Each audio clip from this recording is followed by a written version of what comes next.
Welcome to Elizabeth Reads. We are on chapter 27 of A Place Called Perfect, William's Potion. Violet shivered. Someone's walking on your grave, her dad would have said. She shook off the thought.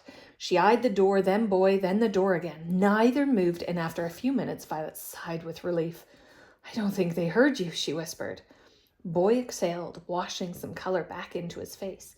He was about to speak when the siren went off a second time and the boxes began to move once more. The conveyor belt must be on a cycle, he whispered when the noise stopped again. Next time it starts, we'll open the door and get onto the factory floor. Nobody will hear us in that racket. Then let's both search for the tank William told us about, get the antidote in it, and get out of here. It might be quicker if we split up, Violet said. Okay, I'll go right, you go left. We'll meet back here in 10 minutes. Violet nodded, and they both waited nervously for the horn to sound again. On cue, Boy opened the door. The room flooded with steam. It was blinding, and Violet's eyes stung in the prickly hot air. Boy had already disappeared into the clouds on her right, so she made her way gingerly from the tea box room, turning left onto the foggy factory floor. The workers were nothing more than hazy shadows through a veil of steam as they passed by her, busy with their duties. They all wore the same navy coveralls and hats. Violet pulled her cap farther down to blend in with the crowd. On her right, she could just make out another conveyor belt.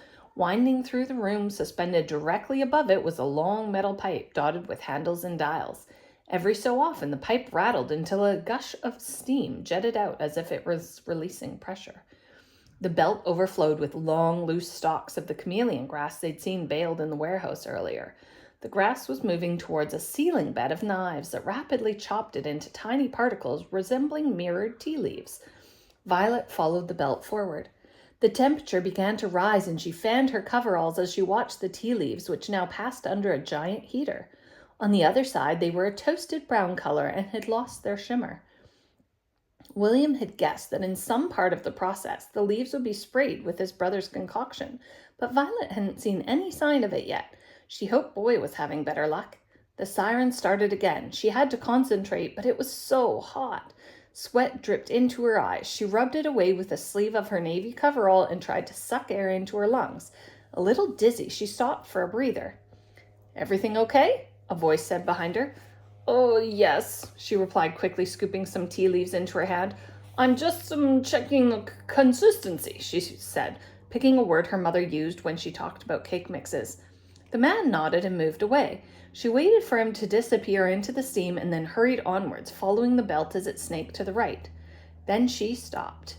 Up ahead, the leaves passed under a large shower head that sprayed them with a liquid. It was connected to a huge conical tank suspended high in the ceiling above. This had to be what William was talking about. Her thoughts raced. She needed to find Boy.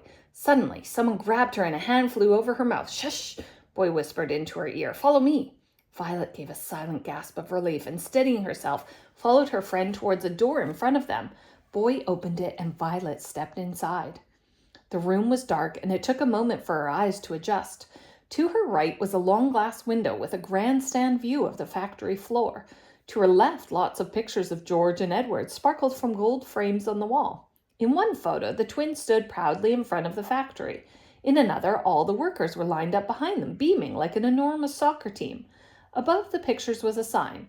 Comrades, in work and life, an archer's worker is a perfect worker. A polished wooden table in the middle of the room was dotted with mugs and navy packets of Archer's tea. On the opposite wall was a whiteboard covered in daily details. Did you see the tank? Boy asked. She nodded. It has to be the potion. There's a metal staircase that goes up to it, he said. Nobody seems to use it. I think we'd be noticed if we did. Well then, we need a distraction, Violet said, feeling a little more confident. It's not that easy, Violet, Boy replied. There are workers everywhere, and I spotted a few more watchers prowling around. They can't find out we've been here, or our whole plan will be ruined. What about the tea boxes? Violet said, pointing out the window. Look. After the tea was sprayed, it went under a second heat lamp to be dried, and then passed over a lower conveyor belt carrying the tea boxes.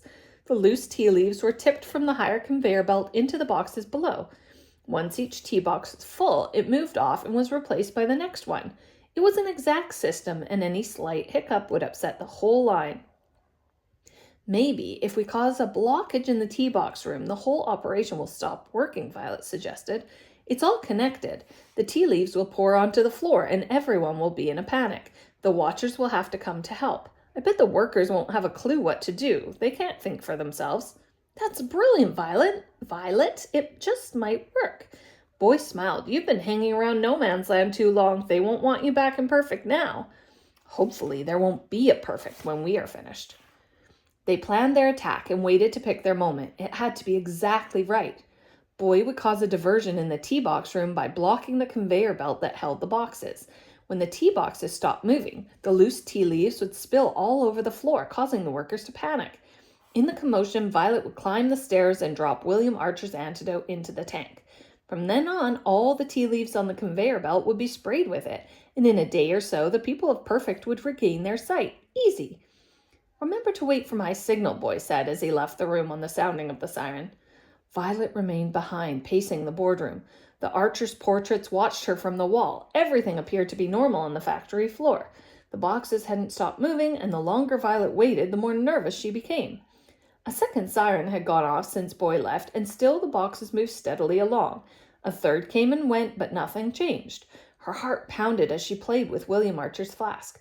Suddenly, a sharp screeching sound bounced off the walls. It cut right into her. She peered through the window and watched as chaos took hold outside. Securing the flask in the waistband of her trousers, she took a deep breath and slipped out onto the factory floor. Workers sprinted through the steam towards the conveyor belt. Whatever Boy had done had worked. Tea leaves were spilling all over the floor. People ran in every direction bearing buckets. Realizing she looked out of place, moving steadily through the madness, Violet sped up. The stairs to the conical tank were just ahead. She ran for them, holding tightly to the flask, and had just reached the first step when a hand grabbed her. "We're losing the tea! We're losing the tea!" a man shouted in panic, thrusting a bucket into her hand.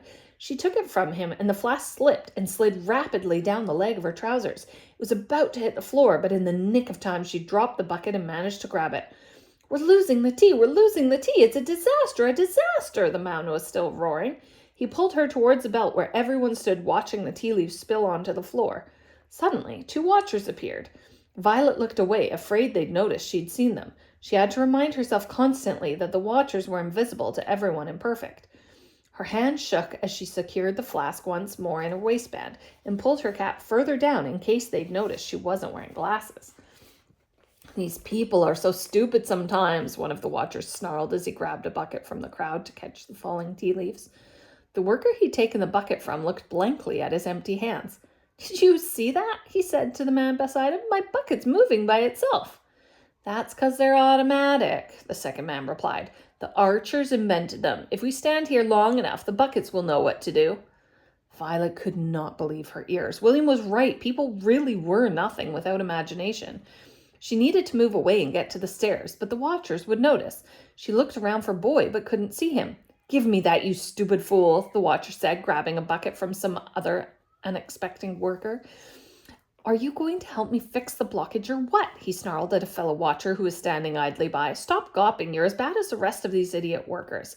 "Fix it yourself," the other watcher snarled back. "I'm sick of you ordering me about." "Your what?" the first watcher snapped, dropping his bucket and clenching his fists. The workers began to panic as tea leaves were once again spilling all over the floor. "There's something wrong with the buckets! There's something wrong with the buckets!" a woman screamed, running around in circles. Violet took her chance. She raced up the stairwell to the tank just as a roar rose up behind her. She looked back, afraid someone had seen. The 2 watchers were rolling around on the floor, fighting as other watchers ran in to break them apart. All around them, the workers stood open-mouthed, as in their eyes, an invisible force hurled buckets and tea leaves in all directions. Violet sped up the steps. Reaching the top, she pulled out the flask. A steel landing hugged the circumference of the tank. She ran frantically around it, but there was no opening to tip the contents of the flask into. A ladder on the side ran over the top of the steel cylinder. If anyone looked up now, they'd see her scaling the tank. But luckily, the watchers were still focused on the fight. She took the flask in her teeth, grabbed the sides of the metal ladder, and quickly climbed to the top. She couldn't help looking down. The ground seemed miles below. Her arms shook and dizziness hit her. She steadied herself for a few seconds. There was a small circular handle like a steering wheel on top of the tank. Her heart pounded as shrieks reached up from the factory floor. She crawled over to the handle and twisted it with all her strength. It was stiff at first, but quickly loosened in her grip, opening up a small trapdoor into the tank. Ripping the cork from the flask, she kissed the murky glass and emptied its contents into the liquid below. Then she closed up the door and climbed back down the ladder.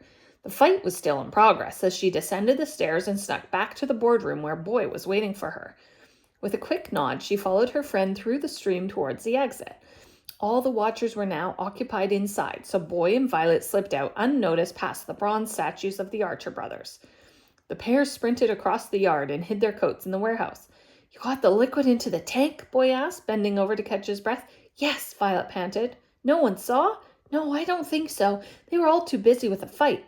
"So, we've done it? The people of Perfect will soon be able to see again." Violet nodded, lost for words. She couldn't quite believe it herself.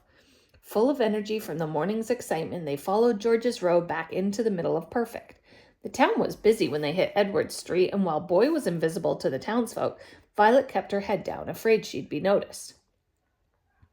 Her heart pounded as they entered Archer's Avenue, and she was just turning onto Rag Lane when Boy pulled her back. "No, this way, Violet." She followed him down past Iris Archer's house to the bottom of the avenue, stopping by the wall where they'd landed earlier that morning. Boy, lizard-like, used little nooks and crannies in the stone to scale the height. He reached the top, smiled, and disappeared. A few moments later, the rope fell down the wall beside Violet. "Come on, grab it." Cautiously, Violet did as she was told. "Now, put your legs against the wall and walk up. It's easy." "Not sure I'd use the word easy." Violet grimaced as she grabbed hold of the rope. Her arms strained as she moved her legs slowly up the wall.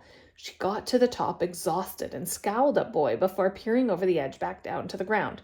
She wobbled and he grabbed her arm. "Thanks," she asked. They were up so high she could see across no man's land. And Perfect, one town hidden inside the other, separated only by a wall. She'd been so nervous earlier she hadn't noticed the view that morning. How beautiful the town would be if only it wasn't divided. And that's the end of chapter 27. I'll see you next time.